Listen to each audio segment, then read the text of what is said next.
2008 оны 6 дугаар сарын 29-ний ням гарагт Америкийн нэгдсэн улсын Виржиниа мужийн Поки аймаг газар байдаг Жонгтаса нэртэй хэдэд нэгэн хүн очжээ. Тэр хүн хийдэд суудаг ламын үсэлтээр зүгээр л цэцэг услах гэж ирсэн юм. Гэтэл тэр өдөр хийд дотор ямар ч хүн байхгүй, чимээ огт сонсогдсонгүй. Харин оронд нь муухай өмхий үнэр өнөртөж байлаа. Айдас төрсөн ч тэр хүн зориг гарган хаалгыг нэтэл ганцаараа амьдардаг Могул ламын цогцөвтж байжээ. Түүний жинхэнэ нэр нь Пагдүүчил.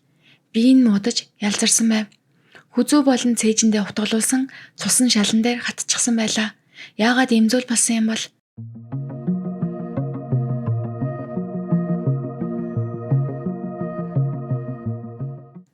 Сайн байцгаана уу, үнэн бодит түүхийг хүргэдэг миний сувг тавтай морил.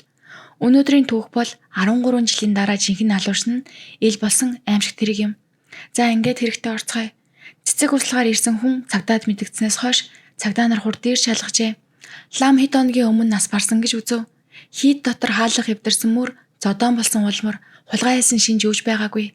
Тиймээс цагдаа нар энэ хэргийг зүгээр нэг дээрэн биш, хувийн ус онзон эсвэл танил үнтэйгээ муудалснаас хэрэг гарсан гэж үзжээ. Шалгалтын явцад нэг зүйл анхаарал татсан юм. Цогц байсан өрөөнөөс галтаа руу цустай хөлний мөр гарсан байв. Энэ хэргийг танихгүй хүн биш, хийдэд байнга ирдэг дотн хүн хийсэн бололтой. Пагдүүчил лам амьдралынхаа турш ядуу, өвчтөө хүмүүсийг үнгүй эмчилж тэдний зовлон хуваалцдаг хүн байв. Ийм сайхан сэтгэлтэй лам алагдсан мэдээ Виржиниад амьдардаг солонгосчуудыг үнэхээр төчрөлд оруулжээ.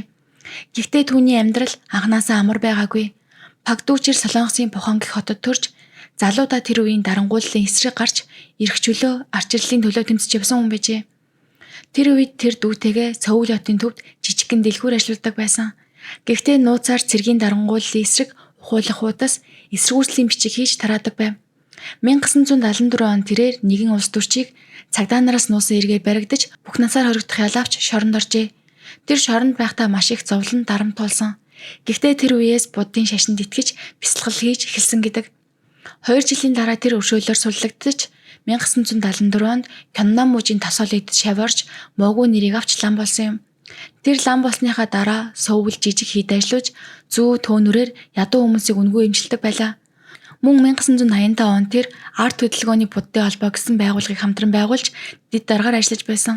Мөн 1998 он тэр Америк руу нүүж Виржиниа мужийн Спрингвилл хотод Жонгтаса эдийг байгуулсан байна.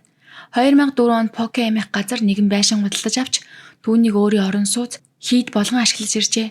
Америкт байхтааш тэр эмчилгээ, буян намын ажлаа үргэлжлүүлж хүн бүрийн зовлон шаналлыг өөрийн шигэ мэдэрч бусдад туслахыг амьдралынхаа зорилгоо болгож амьдарч байсан. 2007 онд тэр улс төрийн иргэд хэлмэгдэж явсныхаа төлөө мөнгө авсан ч тэр мөнгөө бүгдийг нь Сөүл хотод байдаг дөрвөгчдийн байранд хандуулжээ. Бусдын төлөө амьдарч хүнд ч муу юм хийж байгаагүй тэр лам яагаад ийм гинэт ийм харгас эргийн золиос болсон юм бол?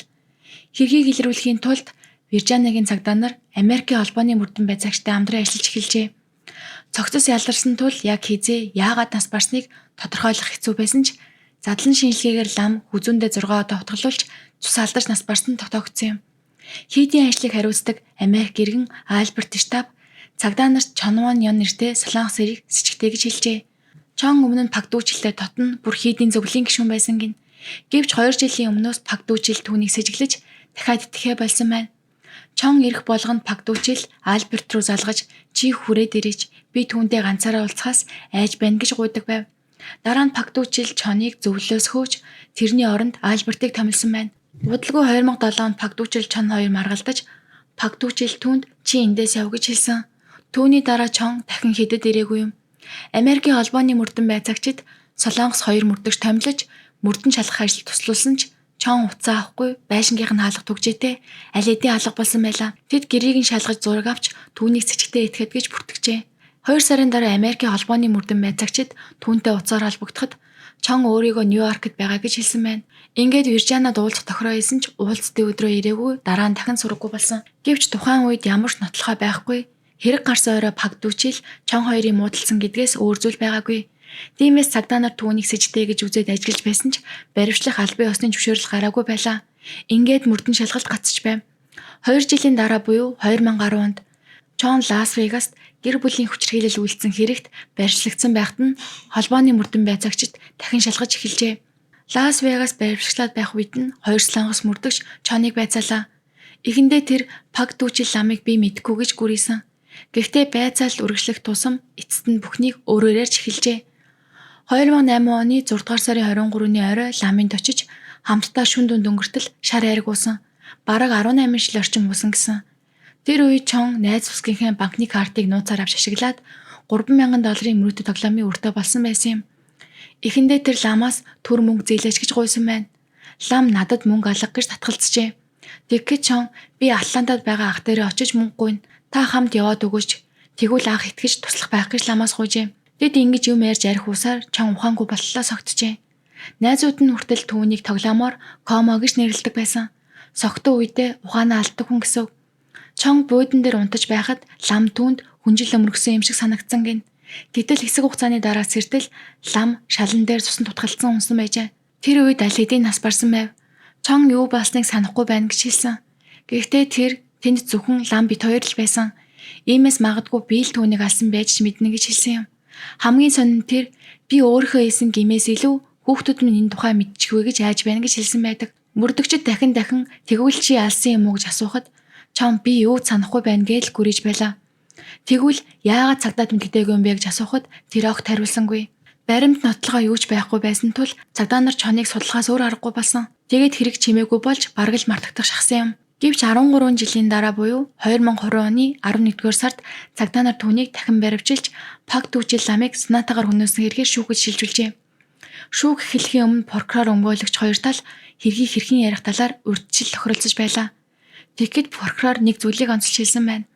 Өмнө нь энэ хэргийг шийдэж чадаагүй тухайг шүүхтээр ярихгүй бай гэж хүссэн. Хэрвээ энэ талаар ярил шүүгчид энэ хүн гэмт хэрэгтэн биш гэж буруу ойлгох аюултай байсан. Ингээд шүүх прокурорын саналыг зөвшөөрч энэ сэдвийг ярихыг хориглосон байна. Тэгэхээр Чон болон өмгөөлөгч хоёр би гэмт хэрэгтэн биш гэж өөрийгөө хамгаалах хамгийн гол боломжоо алджээ. Прокурорын гол байр суурь тодорхой байв. Чон ламаас мөнгө гуйхад лам мөнгө зээлээгүй. Чон согтуу уурлаж сэтгэл хөдлөлөө барьж чадаагүйгээс болж ламыг алсан. Шууд нотлогоо байхгүйч тэр орой хийдэд ламтай хамт байсан ганц хүн Чон байсан. Би л хийсэн байх гэж өөрөө хэлсэн.